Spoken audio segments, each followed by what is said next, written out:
பிரியமானவர்களே, ஆண்டவரும் அருமை இரட்சகருமா இருக்கிற இயேசு கிறிஸ்துவின் இனிய நாமத்தினாலே நல்ல காலை பொழுதிலே உங்களை சந்திப்பதிலே நான் அதிகமாய் மகிழ்ச்சி அடைகிறேன்.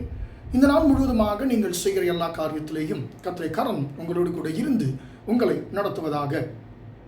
யோவான் 14ஆம் அதிகாரம் 8ஆம் வசனத்தில் நாம் வாசிக்கிறோம். அன்பார்ந்த பிள்ளைகளே, ஆண்டவர் இந்த இடத்துல பிலிப்பு ஆண்டவராகிய இயேசு கிறிஸ்துவை பார்த்து ஒரு கேள்வியை கேட்கிறார். ஆண்டவரே, பிதாவை எங்களுக்கு காண்பியும், அது எங்களுக்கு போதும் என்று சொல்லுகிறார். கேட்கிறதை பார்க்கிறோம்.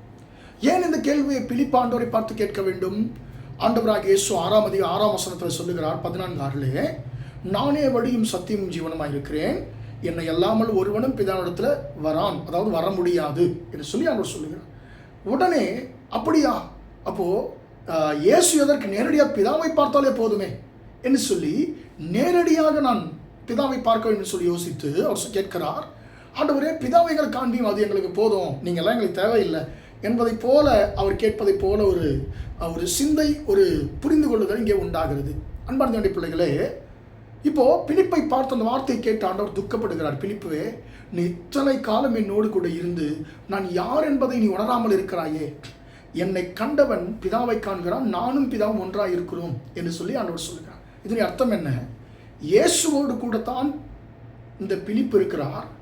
இயேசு செய்ததான அற்புதங்களை பலவற்றை கண்ணார இவர் கண்டிருக்கிறார்.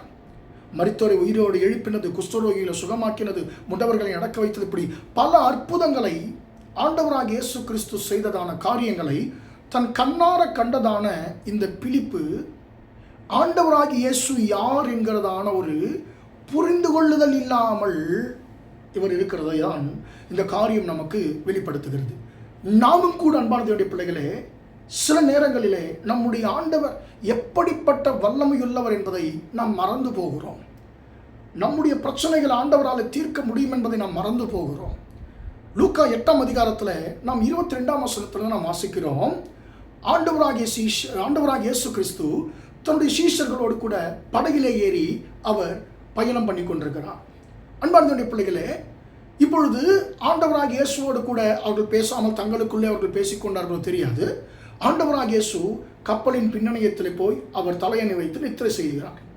இப்போ ஆண்டவராகிய இயேசு முன்ன இருக்கிற வரைக்கும், கப்பலின் முன்னணியத்தில் இருக்கிற வரைக்கும் எந்த ஒரு பிரச்சனையும் வரல.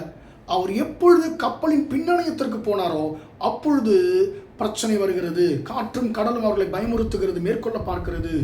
உடனே அவர்கள் பயந்து போய் ஆண்டவரிடத்தில் வந்து, ஐயரே நாங்கள் மடிந்து போகிறோமே, உங்கள் கவலை இல்லையா என்று சொல்லி அன்பார்ந்த அவர் எழுப்புகிறார்கள். அவர் எழும்பி காற்றையும் கடலையும் அதட்டி அவர் கேட்கிறார், உங்கள் விசுவாசம் எங்கே? நான் உங்களோடு கூட இருக்கேன் என்பது நீங்கள் ஏன் மறந்து போனீங்க என்று சொல்லி கேட்கிறார். சரி, கேட்ட உடனே அதோடு கூட நின்றிருந்தால் பரவாயில்ல, சீஷர்கள் சொன்னதான ஒரு வார்த்தை, அது ரொம்ப பயங்கரமான ஒரு வார்த்தை. ஒருவர் பார்த்தவர்கள் சொல்லிக் கொண்டிருக்கிறார்கள், இவர் யாரோ காற்றுக்கும் கடலுக்கும் கட்டளையிடுகிறாரே, அவைகளும் இவருக்கு கீழ்ப்படுகிறது என்று சொல்லி ஒருவர் பேசிக்கொண்டார்களாம். இவர் யாரோ, அவ என்ன, ஆண்டவரோடு கூட தான் இருக்கிறார்கள், அவரை பக்கத்தில் தான் வைத்துக் கொண்டிருக்கிறார்கள், அவர் செய்த கிரியைகளையும் அதன் ஆசீர்வாதங்களையும் பெற்றுக்கொண்டு இருக்கிறாங்க.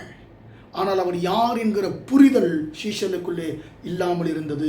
அவர் யார் என்பதை அநேக நேரத்தில் சீஷர்கள் மறந்தவர்களாக இருந்தார்கள். இன்றைக்கு நம்முடைய வாழ்க்கையிலே கூட அன்பார்ந்த பிள்ளைகளே, நம்மோடு ஆண்டவர் இருக்கிறார் என்பதை நாம் மறந்து போகிறோம். நம்மோடு இயேசு இருக்கிறார் என்பதை மறந்து போகிறோம். சின்ன சின்ன பிரச்சனைகளுக்கெல்லாம் ஐயோ என்னுடைய பிரச்சனை, ஐயோ என்னுடைய வாழ்க்கை என்னாகுமோ என்று சொல்லி சுற்றிலும் இருக்கிற பிரச்சனைகளை பார்த்து நாம் பயப்படுகிறோம். நாம் அதற்கு காரணம் என்ன? நம்மோடு கூட இருக்கிற தேவன் எப்படிப்பட்டவர் என்கிறதான புரிதல் இல்லாமல் நாம் இருக்கிறோம்.